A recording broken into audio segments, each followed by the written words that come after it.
Om Pranamya Shirsa Devam Gauriputram Vinayakam Bhaktavasam Smare Nityam Ayu Kamart Siddhaye Prathamam Vakratundam Cha Ekadantam Dvitiyakam Tritiyam Krishna Pingaksham Gajavaktram Chaturthakam Lambodaram Panchamam च षष्ठं विकटमेव च सप्तमं विघ्नराजेन्द्रं धूम्रवर्णं तथाष्टकं नवमं भालचन्द्रं च दशमं तु विनायकम् एकादशं गणपतिं द्वादशं तु गजाननम् ॐ गृणी सूर्य आदित्यों ॐ गृणी सूर्य आदित्यों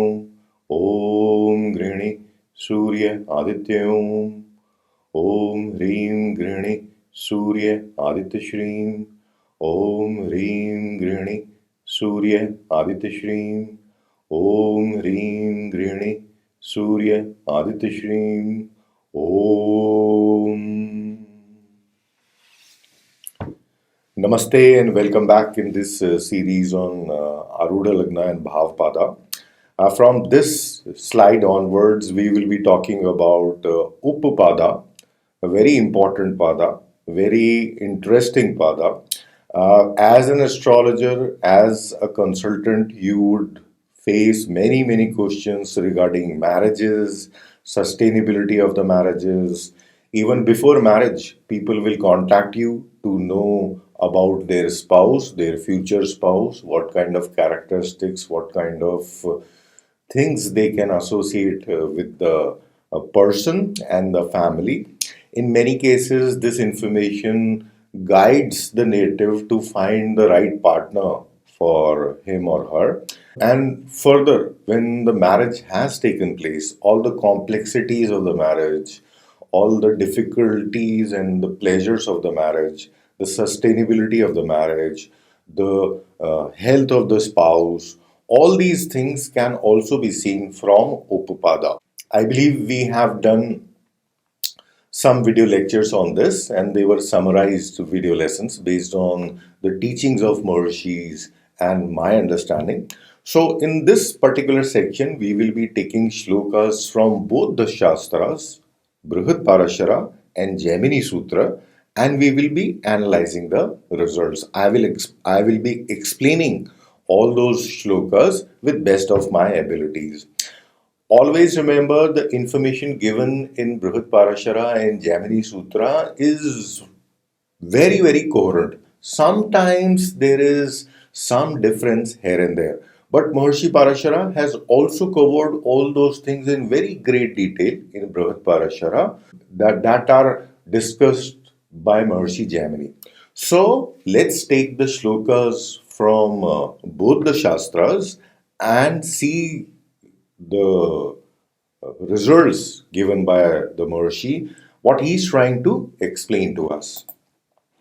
So I have taken right from the very first shloka in which Maharishi Parashara is explaining or elaborating upon the concepts and giving response to the answers of queries of Shri Maitreya.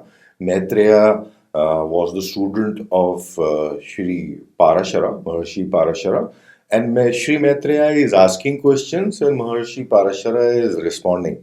The conversation that is going on between them is recorded in Brihat Parashara. So Maharishi Parashara now says that, O Brahmin, now I tell you about Upapada, the auspiciousness of which will confer on the native happiness from progeny, wife, etc. So Upapada is directly associated with wife and the fruits of the marriage, the children, etc. The Pada of Lagna, that is Arudha Lagna, explained earlier, is of prime importance. Upapada is calculated for the bhava following the natal ascendant. This pada is also called Gaunapada. So Maharishi Parashara is now describing that he has already explained the importance of Arudha Lagna, what is Arudha Lagna, how it has to be calculated, in what sense we need to judge results with respect to Arudha Lagna. Now he is talking about another Bhavpada, and this Bhavpada is of 12th house from the ascendant. And this Pada is also called Upapada, Gaunapada, etc. etc. We have used previously all the synonyms of the 12th house to represent this Pada, and we can continue to use them.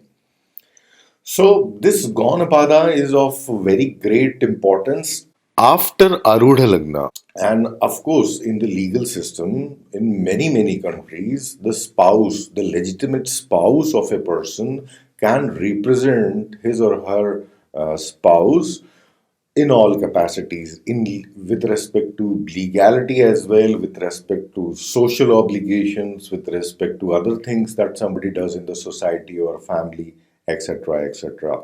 And in Vedic system, if somebody is married, then they are always advised to do worship together as a couple.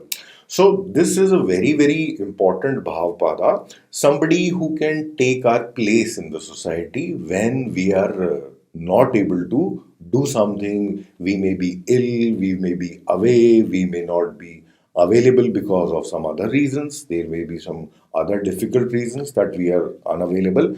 At that time, who can represent us? It is our legitimate spouse and our life partner who can come, who can intervene, who can talk to many authorities. Say if we are ill, that person can, represent us and take decisions on our behalf for the medical treatment we require. If we are into very great difficulty, we are in jail, then our spouse can, involve so many lawyers and she can fight a case and to help her get released. In many worldly circumstances, when we are not able to go to some social belonging, some marriage, or some other thing, if a spouse goes there and participate, it is considered equally well in the society as well. So this is a pada of little less importance, but very significant in our life. That's what Maharishi Parashara is explaining. And gona is a word that we use for sharing, willingly giving something. And that is what the essence of Upapada is. In the previous lectures, we have learned that Dharpada is a manifestation of the seventh house. Seventh is the house of our desires, and seventh has also an aspect of karma associated in our life. It is a Vayu Rashi in the Kundali of Kala Purusha, but 12th house is the house of giving. It is Jala Rashi out there in the Kundali of Kala Purusha. Jala is associated with feelings and emotions. And of course, this is the primary thing. We give, we share all our belongings, our happinesses, our physical assets, our money, our wealth, our experiences, our emotions with our wife, and she also does in the similar way. So, if seventh house needs of physical relationships, interactions, going in the society, having fun, and proper sharing, a friendship kind of sharing, which without counting is going on in a couple, then that couple normally stays intact together. There are not many problems in the life of that couple unanimously. So 12th house is a very significant house and it represents a settlement. When we are sure that I do not want to look for any more partners, I like this person very much and I would like to settle with this person for my life and I would want to take vows of the marriage. So at that time, this Bhavpada actually manifests and that person comes in our life. So this is the significance of Upapada, that this pada can represent us when we are not available. If this pada or this person is with us, it is very auspicious. Okay.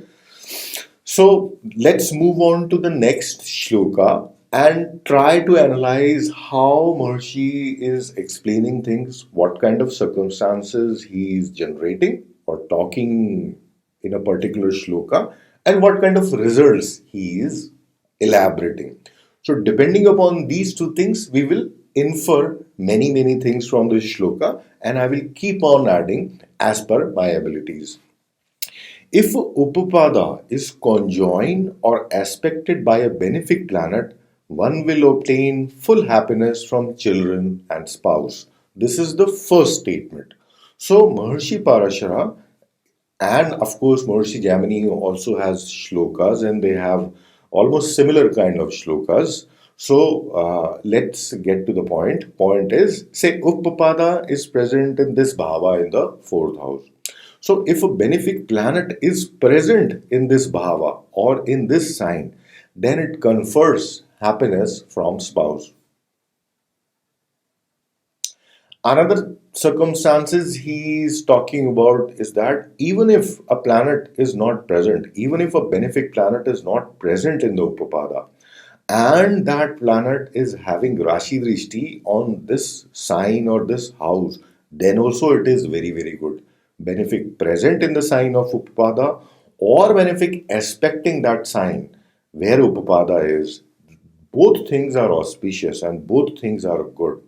What they show and what they exhibit is good picture of marriage, because benefic planets are associated with all auspicious things. They are soft, they are kind, they show prosperity, they show happiness, they show knowledge, they show peace, and they show constructive efforts without any force, without any pressure, etc. etc. Malefic planets do represent some malefic energies, some cruel energies, some aggressive energies, some difficult energies, and we will talk about these.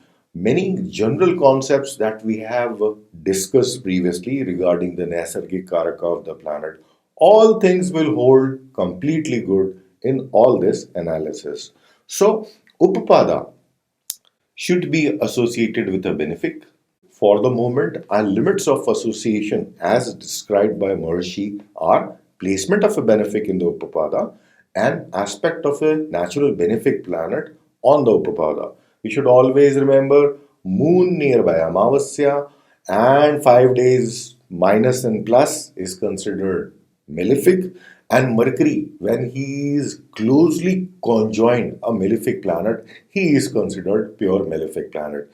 So, if Mercury is present in the same Navamsha along with a Krur planet, say Mercury is present in sign Aries in the natal chart or in the Lagna Kundli, and now if this Mercury is with Saturn again in Navamsha, then this Mercury is considered very cruel. Otherwise, the sense of cruelty is little less. So, 3 degree 20 minutes kind of scenario is also elaborated in Sarvatobhadra Chakra, and there specifically it has been told by other sages that Mercury should be considered malefic if he is closely conjoined a cruel planet. And the description of close conjunction is 3 degree 20 minutes vicinity. If they are in same Navamsha, then consider Mercury to be Krur when he is present with a Krur planet in Rashi or Lagna Kundli. So Venus and Jupiter are always benefic. They should not be combust. That is another circumstances. Combustion of these planets do not generate a sense of prosperity, because when a planet is combust, that planet is deprived of all his force abilities because of the might and the glory of Sun God. Sun God is so powerful that when he is closely placed with any other planet, that person loses most of his abilities. And that is why, for a muhurta of marriage, where many traditional astrologers stick to this basic rule that Jupiter, who is the Karaka for piousness, Jupiter, who is a Karaka for faith, Jupiter, who is a Karaka for uh, abidance to your word and keeping your word and having uh, a sense of purity in your mind and the sensuality and all the pleasures. If both these planets are combust, then at that time marriage is not prescribed by many traditional astrologers. Of course, it is a very strong point to be considered when we need to find a muhurta for marriage. So, Moving on to the next shloka. Should the Upapada be in a malefic sign or is aspected by or is conjunct a malefic, one will become an ascetic, a renunciate, or lives without a wife.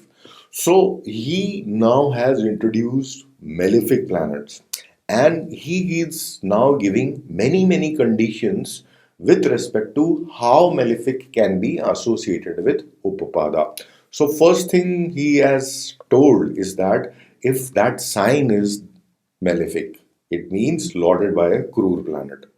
Is aspected by a malefic, it means Mars, Saturn, Rahu, Ketu, etc. are aspecting that sign with Rashi Drishti. Or if any of these planets are present in that particular sign where Upapada is, one will become an ascetic or lives without a wife. So this of course generates negative scenario, but in a normal horoscope, many forces are playing on the chart. So we should not dive down directly to this conclusion, but of course it shows some difficulties in the marriage, some staying away from marriage, some tensions in the marriage. There may be issues with respect to health, there may be issues with the relationships they are having, there may be issues with respect to how world know their marriages. There is a good marriage, they are fighting together, they have problems, or they are always in a very happy mode and people see them as a very soothing or a nice couple in harmony. All malefic influence will try to generate some kind of distress, some kind of disease.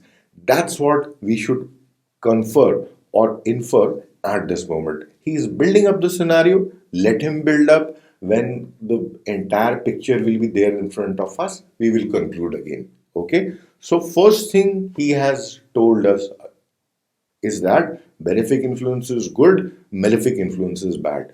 Now, in Jyotish, as I always say, they don't deliberately, I believe, include everything explicitly in teachings. Here, he has introduced a malefic sign, and he is saying that even the presence of Upapada in a malefic sign is not very auspicious thing. In the previous shloka, he has not included the presence of Upapada in a benefic sign.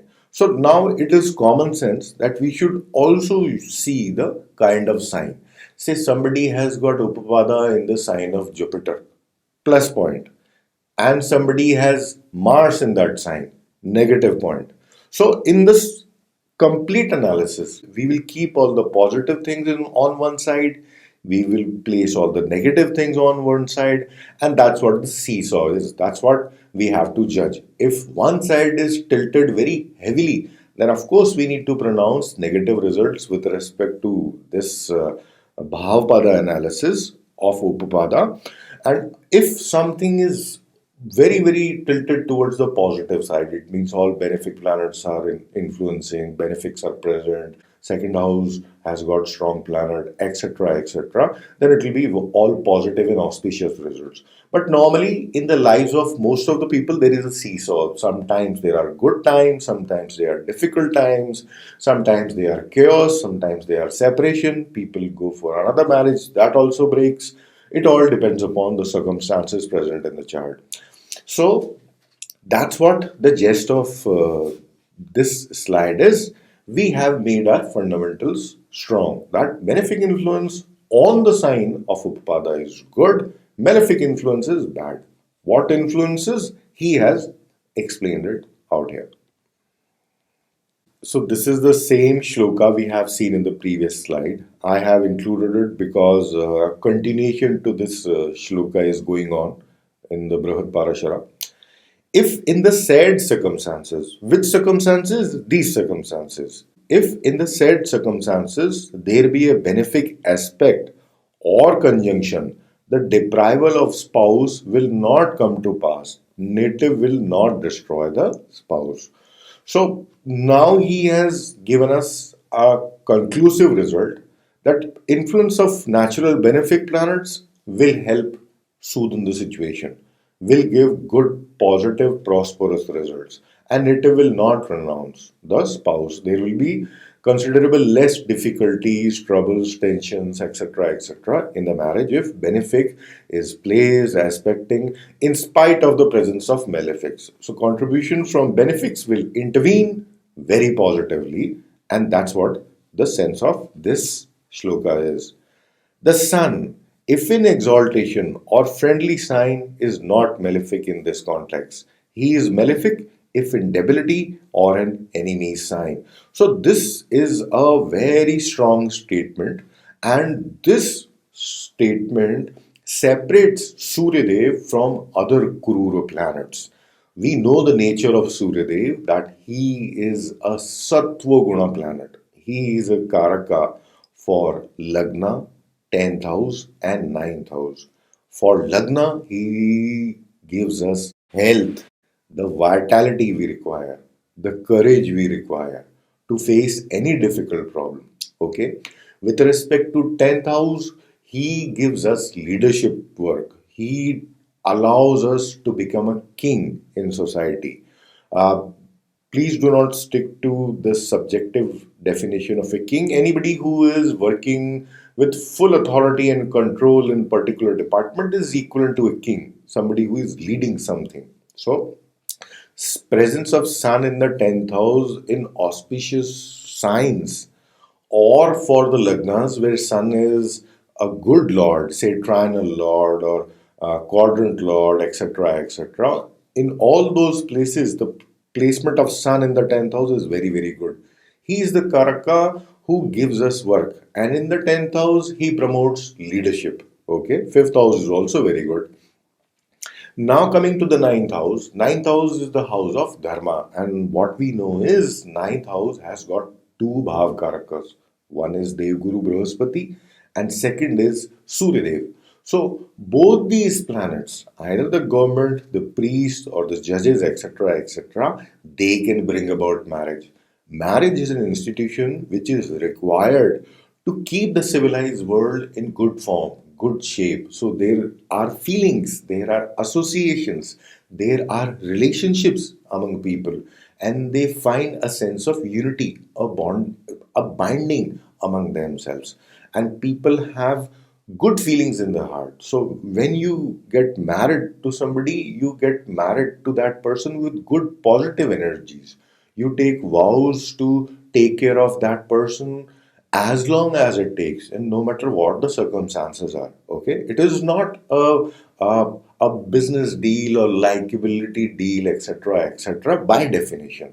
That is true that people do have different perceptions of marriage, and we behave as per our own composition, our own circumstances, etc. But by definition, when we are talking about the Bhav Karaka, we are talking about the definitions and the primary responsibilities Mother Nature has given to planets.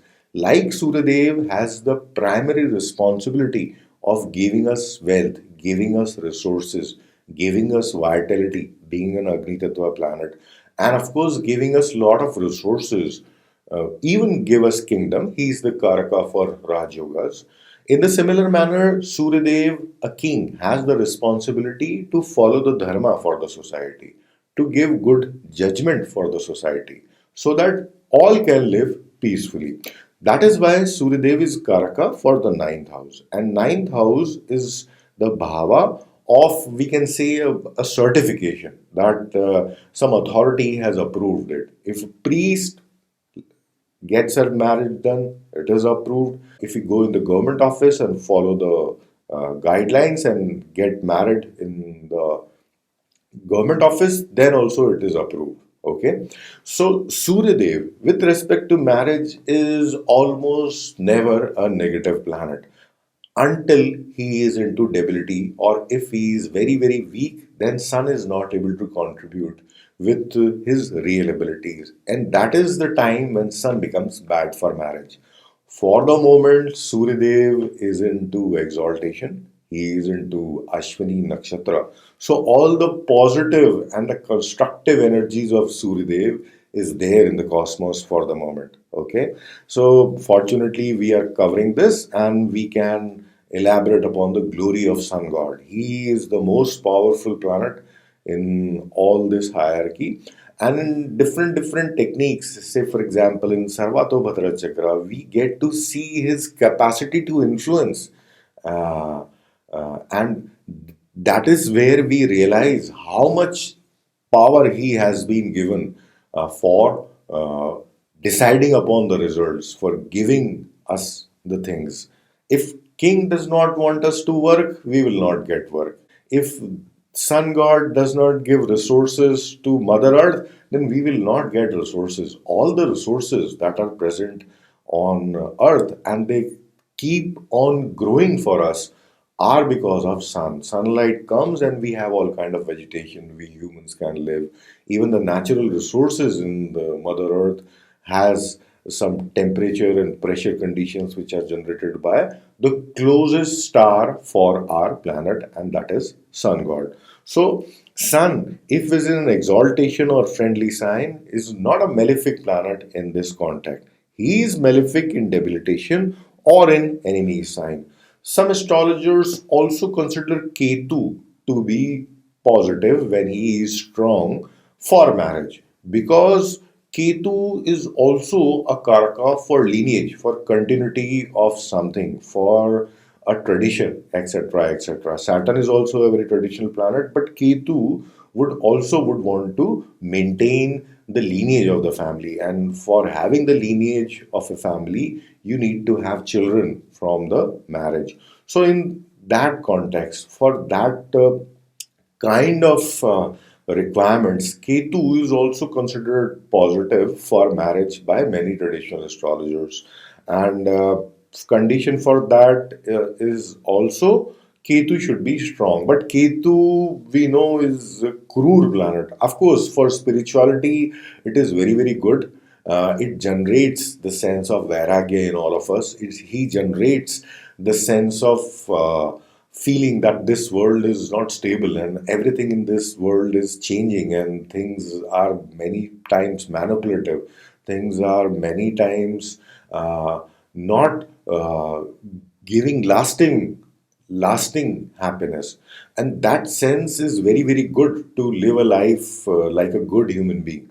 But to have vairagya, to renounce, it is not a good idea to have those feelings while you are married. Okay, so maybe either later in life or before marriage, one should retrospect and come to a conclusion if that person really wants to follow Vedanta kind of philosophies or get associated with an organization and renounce his life.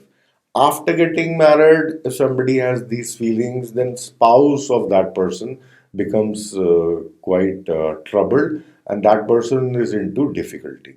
Nevertheless, let's come to our discussion. Ketu can also be good, but we have to check the strength of the Ketu. Ketu is a Krur planet. He is a Tamoguna planet. He is not Sattva planet as Surya Dev. So we should always remember this fact. From the next slide onwards, Maharishi Parashara has described the scenarios of second house from Upapada. And as we have always discussed, second is the house of sustaining a pada. So from the next slide onwards, we will discuss the second house from Upapada. Thank you very much for watching this video lesson. Namaste.